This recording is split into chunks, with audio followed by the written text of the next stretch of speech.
Айрым фейктер же жалданма кошуматчылар эмнеге Матраимовду айтып түгөтө албайсыңар деп жазып жатышат.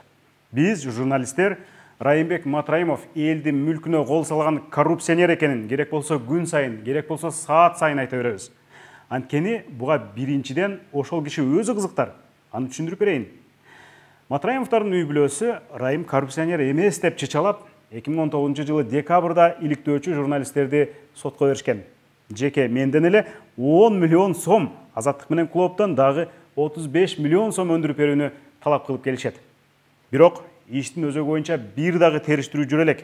Анткени Матраимовдордун тарабы улаан бир шылтоон айтып, аларды судья дагы кубаттап, иш жылып эле келатат. Бүгүн 15 январдагы сот процесси дагы алардын айынан башка күнгө жылып кетти. Бул Райымбек Матраимов жана анын аялы аты жөнүн алмаштырып, мүлктөрүн башкаларга каттатып, уурдагандарын чет өлкөлөргө ташып кетүүсү үчүн берилген эбегейсиз мүмкүнчүлүк. Алар бизди сотко бергенден кийин дагы далай коррупциялык кылмыштарын ачып, жалаяктай жайып бердик. Октябрда бийлик алмашкан соң УКМК коррупциялык схема түзгөн деп Райымбек Матраимовду кармаган. Ал айыптоону мойнуна алып, мамлекетке элге келтирген зыянынын 2 миллиард сомун төлөгөнгө макул болгон.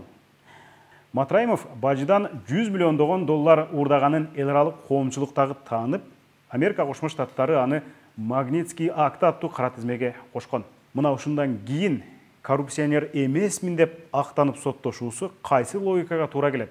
Туугандар, сот бүттү, ал маанисин такыр жоготту. Мындан кийинки процесстер жөн гана шоу, цирк. Мен ага катышкым келбейт. Ал убакытты башка иликтөөлөр үчүн коротууга кызыктармын. Бирок мыйзам мени катышууга аргасыз баш ийдирет. Рас, андай боло турган болсо теңдик болсун да. Райымбек Матраимов, сиз мени сотко бердиңиз. Мен келдим. Күтүп атам. Сиз дагы сотко келиңиз. Дооңузду бетиме айтыңыз. Анан менде дагы сизге берчү 100 суроо бар. Тагыраагы ал элдин суроосу. Биринчиси, бир күн дагы бизнес кылбай туруп, миллиарддаган байлыкты кайдан жыйдыңыз? Жооп бериңиз. Керек болсо кайсы гана телеканал болбосун түз эфирге чыгалы.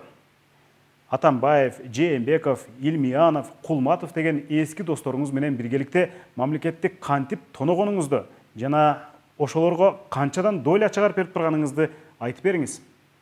Аларды мага жабыштырганыңыз уят жана беттирмарчылык. Жооп бериңиз.